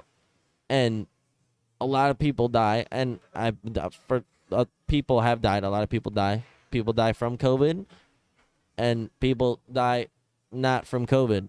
I think that the numbers are smudged, and I know some people that might watch this might fucking hate me for this, and some people agree. But I mean, the media definitely wanted to scare the shit out of everybody. They wanted the general population afraid. Yeah. They want you to rely on news and what you call it as God. Yeah. And they want to it's easier control to you control a population when with they're fear. afraid. Yeah. You know, and it was the same thing with the weapons of mass destruction and 9/11, and it fueled this 20-year war in Iraq and Afghanistan. Yeah. You know, and they made us afraid. Remember, you were young, but they would do like these, like orange security level orange for that day, where it was like terrorist threat levels orange. It's red. I remember it's back we used to have orange. like the fucking the bomb drills or whatever, like I know back then they had them more, but I remember as a kid we had like the fire drills, but we also had this one drill. We did it only like a few times, but we had it where it was like if there was like a bombing or like a school shooter. no, Did you it guys ever wasn't a do any school of those? No, I mean the original high school I went to was Montrose. There was 82 kids in my class, 83. Wow. Everyone knew everybody, and we were all a bunch of fucking country kids. Like I don't think anybody went to school packing. It wasn't Right. hood, but I mean I wouldn't be surprised if some dumb motherfucker went to school packing. But back with controlling people with fear, even like just when my initial thought or like initial idea that came to me about that is you want to control people with fear, but like look at how countries treat each other in the world right now. Everyone has these fucking arsenals of nukes, but what's the fucking point of having all these nukes if we could literally destroy our whole planet with all the nukes we have. Yeah. All it is a fucking big swinging dick so you can be like, I'm bigger, better than you, so you have to listen to me or I'm going to nuke you. Right. Well, okay, if you nuke me, I'll nuke you. Like, what's the point? But I get it. Like, that's the way the world is. The world's fucked up. That's how the shit works. How many nukes does Russia have? Let's see what we find here. How many nuclear weapons does Russia have? That's fucking... 1,500. Wait, really? 1,500? So if they have 1,500... Russia possesses the most nuclear weapons of any country with 6,257 total. 1,500 are active, which means they already deployed 3,000. What does that mean? Is this just... I mean, I don't think we got nukes like in orbit like a fucking satellite, but I mean when it says nuke on there, does that mean like a fucking Tomahawk missile or like nuclear warhead? So as in like an atomic, well maybe, fuck, I don't know. Cited at, okay, so 1,500, over 1,500 are deployed, which means they're like ready to fire. And then let's see how many the U.S. has. Oh, we have the biggest fucking military spending budget in the fucking world. That's what we know about. There's black budget, which we don't know about. If there's a black budget we don't know about, that shit's probably even more. I mean, I don't know. It's the biggest fucking budget we have. Our military is fucking awesome. Just as well as our citizens. If anyone wanted to actually invade the United States, all the gun owners in this country would wipe our ass with anybody that came here. The U.S. has 6,800 warheads, so it's pretty close. It's kind of neck and neck. But why do you need so many of them when two can fucking ruin, 2 or 3, could fucking destroy the world? Yeah, and that's the point. As soon as one person can destroy the world, everyone has to be able to destroy the world. Right. And it's like, I get it. I understand why it is the way that it is. But then if you just take a step back and be like, dude, like, what the fuck? Like, we don't have to blow each other up. It's like it's That's humans, just me being a good human, I guess. But humans throughout history, it's about like power and control, and it's always been about spreading your ideology. You know, like we do this thing where we like want to spread democracy to countries that don't fucking want it. You know what I mean? Well, and it's like an imperial quest. They should do what they want to do. Like, it's not up for us to. I mean, unless you want to get like political with it and it's of like fucking national interest. Right. But that's or also, you talk about human rights violations where people are killed based on their ideologies. Yeah, that's fucked. That's fucked up, you know? Like, if you, I mean, I believe in God and Jesus Christ. I also have times where I'm like, maybe I don't believe that. I 110% believe in there's a God. There's something bigger, better than me that created me in a special way. I don't know how, because I'm still even currently now exploring. But I can't, being raised Irish Catholic and me going to private Christian school, and especially the ticket to a better life for me that this school has brought me, I can't say that Christianity and Catholicism and Jesus Christ isn't real, because that is too. I feel like there's prophets across religions, but what I was originally at is, if you fucking believe that this fucking fan here is the God, like, all right, do your thing. I'm not gonna fucking tell you what to believe. Right. And then if you want to do that, do that. Right. And I think a really fascinating thing that a lot of people don't realize is the power that belief has on your brain, on your body. Because if you just think about it at face value, if you believe in something and you approach and act fully committing to that, you believe that. So if I'm driving my car 180 miles down I-95, just fucking turbo switching lanes, and I'm just like, well, and if I truly believe, well, shit, God is a good person, God's not gonna let me die. I'm not saying that's how you should think. I'm not saying that's what it is, but you're gonna act in a way that'll do that. But right. you could get fucking clipped. You could fucking die right then and there. But see, that didn't translate how I wanted it to translate. What I think you're saying is that if you believe something, it can become real, right? Yeah. And there's this thing like the healing power of the Holy Spirit, right? This is a very interesting thing where religious people, Christians, will come together and they will pray for the healing of somebody's injury, right? And there's people who have said they were healed because people prayed over their sprained ankle, right? Yeah. So for some people, for some people would say that's total craziness, right?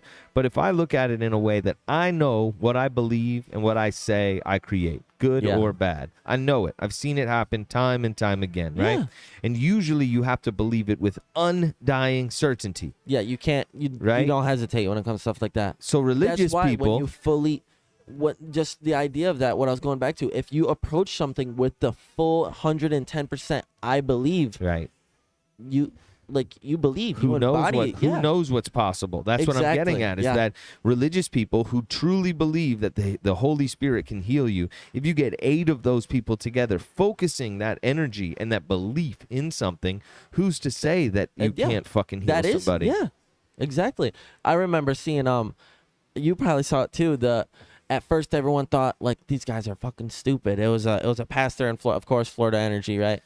There was a pastor in Florida when Dorian was about to come, Hurricane Dorian, and it shows them at the beach praying the hurricane away, praying it away, and then you look at what it would be like satellite imagery, radar.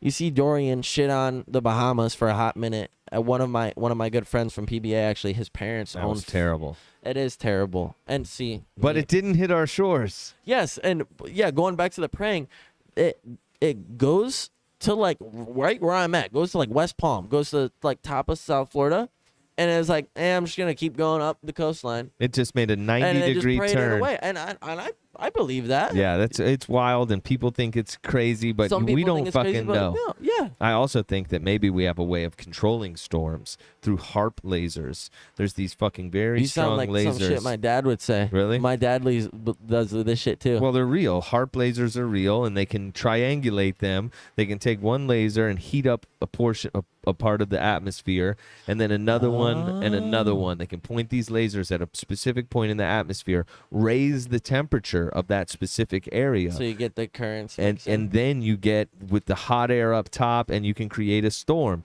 And there's some people who believe that they can move storms that way. And who's to say that they didn't try that with Dorian, because it was going to be a fucking, a day destroyer. It would have been terrible. And it made a 90-degree turn. Well, back what I was even saying earlier. This is kind of getting off track, but one of my very good friends, TJ Travis, TJ. Yeah. So his parents own 5 construction companies in the Bahamas, and he made a lot of fucking money off of rebuilding a lot of Bahamas, or not a lot of it, because a lot of places got fucked up. Yeah. But just like everywhere, not everywhere got fucked up. But in the Bahamas are also, you got to think about it. There's Nassau. He's from Nassau. There's Freeport, and then there's all the other in between and the little islands and all that. But yeah, something like that wouldn't surprise me at all. What, to intentionally destroy the Bahamas so that people would make money rebuilding it? Oh, not that, but shit, that wouldn't surprise me either. This is the problem, is that we don't know what to believe anymore. We don't know what is real. Yeah. The things that it's like put right in front of your face that you look as reality, months later you find out that it was like not true at all, And it's fucking, it's alarming. It starts to make you question your own reality, Mm-hmm. Well, shit, even me being a fucking 21-year-old kid, like, broke, young. I don't want to say young and dumb, but you're young. You're fucking taking life for what it is. Like, there's nights I lay up at night and I'm like, there's some times where like you have no fucking idea what to believe, what you're here to do, what you're supposed to do. You might have an idea, but then like me being like, maybe it's like the anxiety in my bloodline a little bit, or maybe it's just me and my anxiety at night, and it's just like, fuck, you don't know what the fuck to believe. The world's fucking crazy that we live in right now. Yeah, and maybe that's part of the plan, make people know what to fucking believe. Yeah. Who fucking knows? What's your hat says no rules. Yeah. Is that custom? Yeah, so I actually, thank you, Mom, for this. She's gonna love this. She's gonna probably fucking cry the whole time watching it. But so no rules. Going back to my grandfather earlier, I actually have the tattoo in the same font if you can see it. But so no rules was me and my grandfather's thing. The grandfather I talked about earlier, he made a lot of money for himself, and him making money and coming down here, that introduced me to a life outside Binghamton and a life with a lot of money, and you can be rich and you can have a fucking cool ass car and 2 big ass houses. Right. So my grandfather, he took me to Mexico, he took me to Bahamas, Bora Bora, Outer Banks. I fucking went on vacation every year in beautiful places, had a great time. And so I was his first grandchild, and he said, and our thing was, hey, it was like Diddy, he called me Diddler, Diddy Diddler. He's like, hey, when you're with Grandpa, there's one rule. There's no rules. Like, you do what the fuck you want. Like, you're with me. Like, he would take us on these nice vacations, and we'd be at a fucking, a beautiful restaurant with, like, fucking $50, $60 steaks, and he would pay for our whole fucking family. And me and him would be doing spitballs in the corner at each other, because he was like, I don't give a fuck. He's like, this is what I'm for. I'm your grandpa. Like, the purpose of me is for me and you to do fuck all. Like, that's the point. Yeah. And so, my grandfather had passed away in September of 2020. So in the middle of fucking COVID, September 23rd, it was actually my cousin's birthday too. I felt bad. Like, I didn't say happy birthday. I was just so shooken up about it. Because for me, he's, and male figures in my life, he's like number one. Yeah. And not any discredit from my stepfather or my father. It's just like just what he did for me, giving me the idea and making it aware that I can fucking do bigger and better than Binghamton and push on to bigger, better things. So yeah, that was our thing, is one rule, no rules, and the kind of the meaning I give to it too. And also he said, because the last summer he was alive, that's the summer I came up to the house fucking probably at least 4 or 5 days a week. And that's what my grandpa, he had sarcoids. And to my knowledge, it's or sarcoidosis, I think specifically. I might be completely fucking wrong.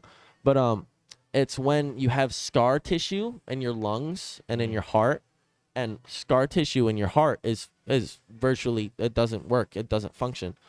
And he had the electric signals being sent to his heart, they were off. So instead of like it being 1 2 1 2 1 2, it'd be like 1 3 4 3 2 like 9, like it would just kind of go around. And so, and I think the scar tissue in the lungs was originally from when he worked construction when he was younger. My grandfather was fucking brilliant. He went to West Point for engineering, and he worked his ass off. That's why he made so much money. But so he had a combination of the heartbeat being off, and then the sarcoids in his lungs, and then obviously you have to take a medication for that. And him being the age that he was, you got to get like fucking a doctor for each one of those things. Yeah. And this is the middle of quarantine, so everything's hyping it up. And also, this may be why I have such a prejudice towards COVID. I fucking hate COVID. I hate when people hype it up because of COVID, I couldn't say bye to my grandfather on his deathbed. Yeah. The last time I talked to him, it was on FaceTime. It was my grandma's birthday on 9/11.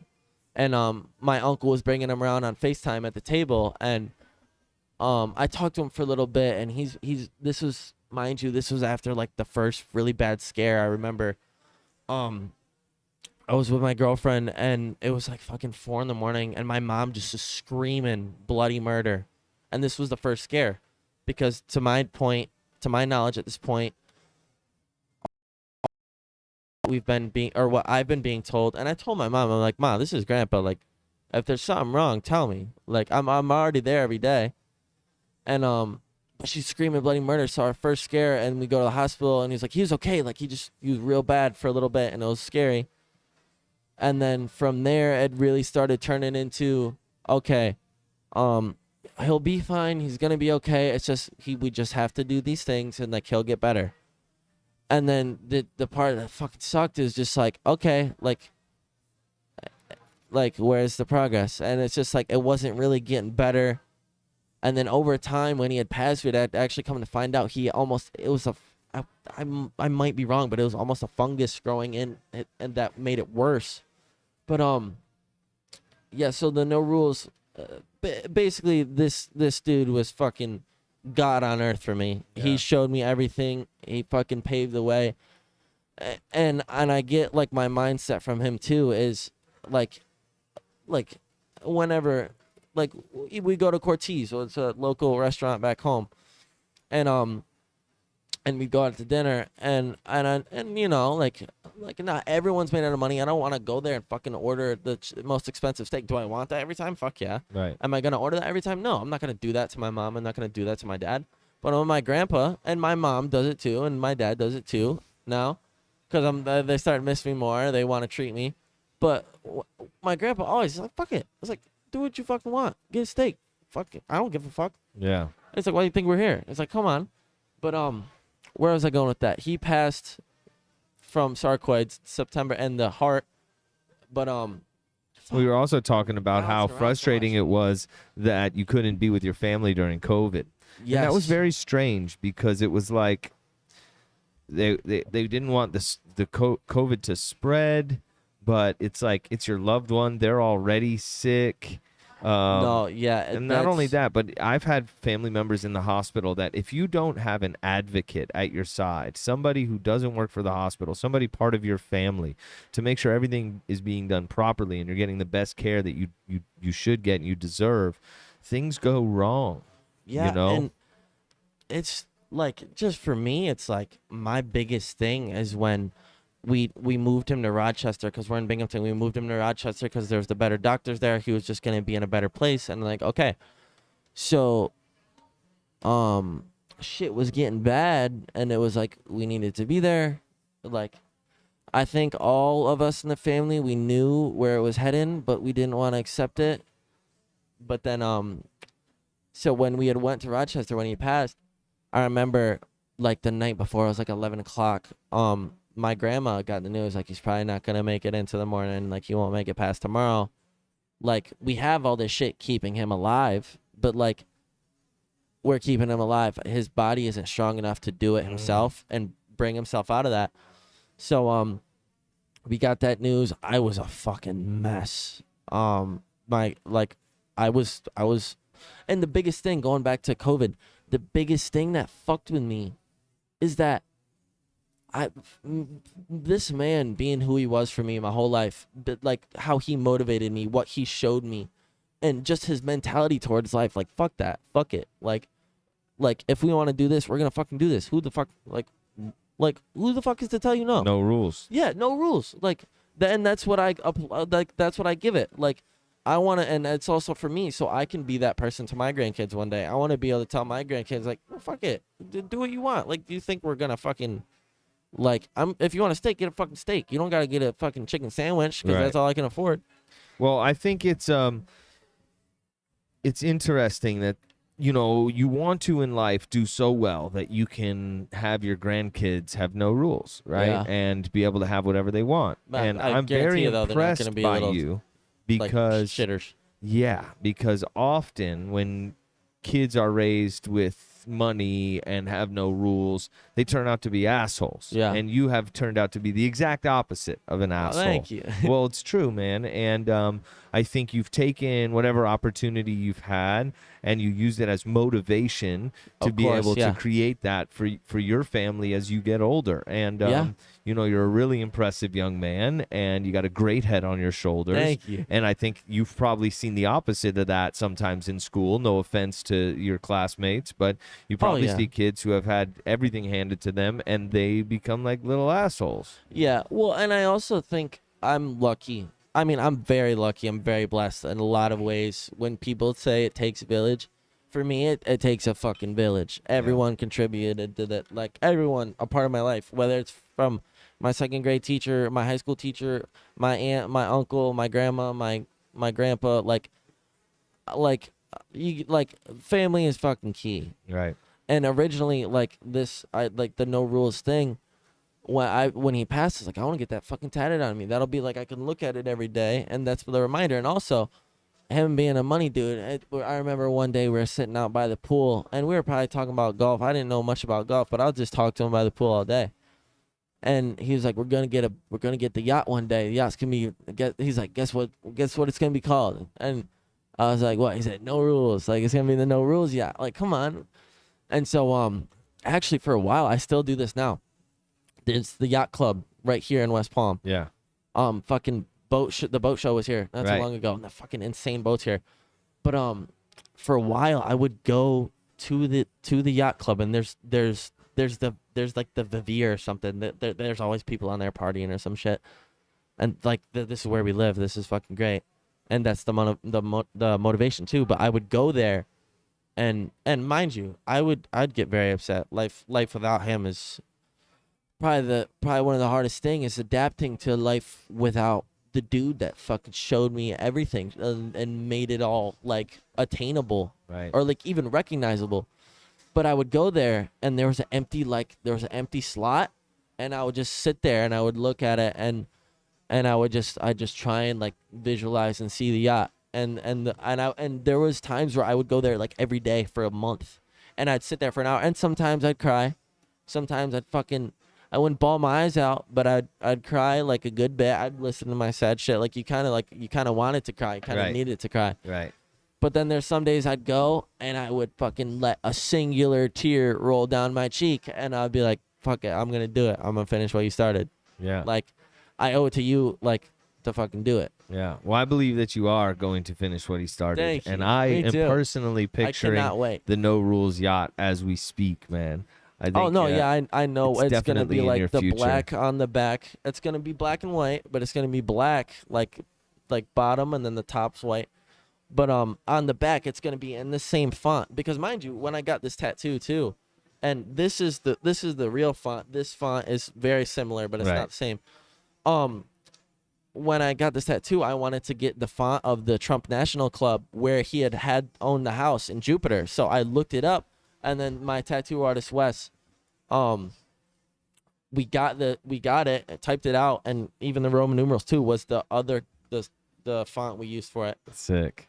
But yeah, so like it's gonna be that font in fucking gold, like gold print, and it's like like I said, I go there and I just look at it.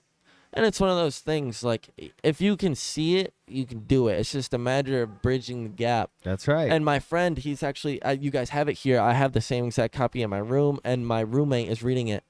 The Think and Grow Rich, Napoleon Hill. He read it fucking through and through. And, like, from what I hear, by the time people read this book for the 5th time, like, they're just fucking, they know the secrets, the everything. And it's not even a secret. Because it really just comes down to if you know what you want and you can see what you want. Like even you with this. Like you and fucking Danielle were building this place from the ground up. Right. Because you wanted to provide this place for people, which is fucking great. I Yeah. mean, look at we're on the fucking podcast now. Yeah. Well, that's the truth is that this place wouldn't have existed if we If you didn't believe come up with the idea and believe you in can it. do it. Yeah. And it's especially you have to remember to believe in the times when it gets hard. Oh, That's when you start yes. to question yourself, and that's when most yeah. people give up. And you have to at that point. That's when you find that belief from like, no, this is gonna work. And and we've been blessed that people have showed up and continue to show up and drink tea with us. You've been blessed, but I mean, I'm allowed to fucking be biased, but like this is the best fucking kava bar on the planet. Oh, dude, we appreciate it, man. We don't ever try to be the best. We just want to be Hakuna, and we we've got you're mad allowed love to. for a lot of other yes. kava bars. The vibes in Hakuna Makava are always immaculate. Immaculate I'll be here vibes. Monday, Wednesday, Friday. That's right. But 11 a.m. no, to 2. Friday, there's so 11 much- a.m. to 6. Yep. There's so much good energy and love, and this place you guys fucking built it with it, from the crystals in the bar top to fucking how people come here because they want to talk to you guys. They want to talk to me. I love all my regulars. It's cool. But, That's cool, man. Well, listen, brother, I love you a whole lot, and I'm Yeah. very proud of you. Thank you, man. Thank you. And to make it through your second year of college, and you're going to be a junior Yeah. next year, I just think that the sky is the limit for you, man. And you continue to embody that no rules mentality. Thank you. And I will. I know that you're going to have that yacht one day. Of course. If people want to keep up with your fitness journey, because it is quite inspiring, where do they find you on social media? My fitness journey would be jordan.gallagher.fit on Instagram. And then my main is just, I think it's Jordan L. Gallagher 423. That's just my Instagram. Facebook is Facebook. Just look me up. You'll find me. It's either me or my dad. Dope. Yeah. I'll share that. I'll share that all below in the description. Are there any final words? Do you have any motivational words or anything you would like to say? Any shout outs to family? What would you want to tell the world if you had a minute to do it? If I had a minute to tell the world, you can do anything you want to do. You just gotta believe it and you gotta see it. Like, that's so cliche, but I think what people really need to hear, it's only a matter of bridging the gap between where you are now and what you want. Like, I want this no rules yacht, but all I gotta do is make the money to buy it, and then I gotta buy it. But like, and those are very broad statements, but it comes down to just breaking it up and just taking action. Yep. And right now I gotta fucking go to school. I gotta take summer classes. I gotta do 15 credits a semester. So just, this is cliche, but just It's true, stick man. to it. You can gotta do anything you want. build on small successes, right? Yeah. The way you eat an elephant is one bite at a time. One bite at a time. And that's exactly what you're doing, man. And you're taking chomps out of life, and I'm proud of you. Hell yeah, thank you. Keep up the Appreciate great it. work, brother. Love you, man. Love you too. You guys, if you like what you heard today, please like, comment, subscribe, hit all the buttons, do all the things. Thank you. Follow Jordan Gallagher. That's jordan.gallagher.fit. On Yes, sir. Instagram, it will be below. And we will see you next time live from Hakuna. Thanks, y'all. Thank you. Boolah. Boolah. Dude, I